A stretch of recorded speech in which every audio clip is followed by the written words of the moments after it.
हाँ तो बच्चों, अगला हमारा जो नियम है वो है इम्पेरेटिव सेंटेंसेस का हमें पैसिव में परिवर्तन करना सीखना है।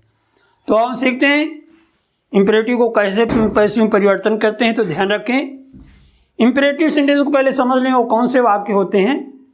वे वाक्य जिनसे किसी भी आज्ञा को देना अथवा मांगना अगर ऐसा भाव प्रकट हो तो उन वाक्यों को हम इम्पेरेटिव अथवा आज्ञार्थक वाक्य कहते हैं। जैसे हम कहें पानी ले आओ, खाना ले आओ, इस तरह से किसी को आदेश दिया जाएगा, किसी से निवेदन किया जाएगा, मना किया जाएगा, ऐसे वाक्यों को हम कहते हैं कि आज्ञार्थक वाक्य हैं।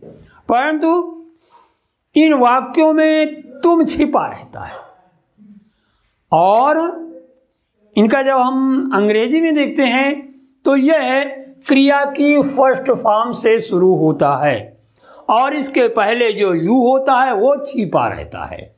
तो इम्पेरेटिव का पैसिव बनाने के लिए ध्यान रखें, सूत्र है, आप पहले लेट रखेंगे, फिर ऑब्जेक्ट को रखेंगे, फिर बी का प्रयोग करेंगे और फिर क्रिया की थर्ड फॉर्म, ये आपका सूत्र है। इस तरह से हम परिवर्तन कर देंगे। जैसे देखते हैं ये आपकी क्रिया है और ये कर्म है, यहाँ सब्जेक्ट होना चाहिए, सब्जेक्ट यहाँ छिपा हुआ है, अतः सब्जेक्ट की जगह हम यहाँ लेट का प्रयोग करेंगे। पैसिव में होने के लेट, फिर ये ऑब्जेक्ट लिख देंगे लेट द डोर, फिर इसके बाद बी लिखेंगे और ये क्रिया इधर आ जाएगी।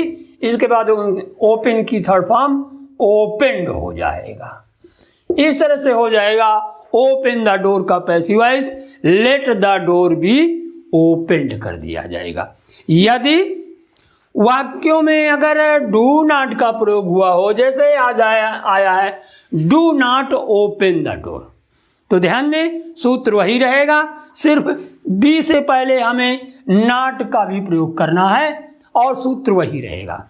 इस तरह से ये आपका ऑब्जेक्ट है और सब्जेक्ट यहाँ है नहीं, नेगेटिव है, और ये आपकी क्रिया है। अतः लेट आप पहले शुरुआत में लिखेंगे और फिर ऑब्जेक्ट लिख दें द डोर, ये नेगेटिव है इसलिए नॉट का प्रयोग करें और तब टू लगाएं और फिर बी लगाएं और फिर यही क्रिया की थर्ड फॉर्म ओपेंड का प्रयोग कर दें। तो हो गया let the door not be opened. इस तरह से अगर नेगेटिव आया है तो आपका पैसिव इस तरह से बनाया जाएगा। अगला है यदि वाक्यों में से निवेदन, आदेश, प्रस्ताव, सलाह, नैतिकता ऐसे वाक्य भी होंगे जिनसे हमें वाक्यों से पता चलेगा कि कोई निवेदन कर रहा है या आदेश दे रहा है या प्रस्ताव आ रहा है। तो यदि निवेदन हो तो जो वाक्यों में प्लीज करके आएगा, तो जब प्लीज आ जाए वाक्यों में तो प्लीज को हटा करके आप यू आर रिक्वेस्टेड टू लिखिएगा और प्लीज के आगे जितना शेष वाक्य है पूरा का पूरा लिख लें। यह हम देखते हैं, जैसे ये वाक्य है प्लीज सिंग ए सॉन्ग, यहाँ पर प्लीज आया है, इम्पेरेटिव सेंटेंस है, अतः प्लीज से निवेदन का भाव प्रकट होता है। इसको मैं पैसिव बनाने के लिए हम प्लीज के स्थान पर इसे यहाँ लिख देंगे यू आर रिक्वेस्टेड और टू लगा देंगे। प्लीज के लिए यू आर रिक्वेस्टेड टू लिखा, उसके आगे जितना भी बच गया इसके आगे रख देंगे तो ये हो जाएगा you are requested to sing a song. इस तरह से अगर जहां पर आदेश का भाव हो तो वहां यू आर ऑर्डर्ड टू लिखेंगे, जहां पर प्रस्ताव का भाव है वहां यू आर प्रपोज्ड टू का प्रयोग करेंगे।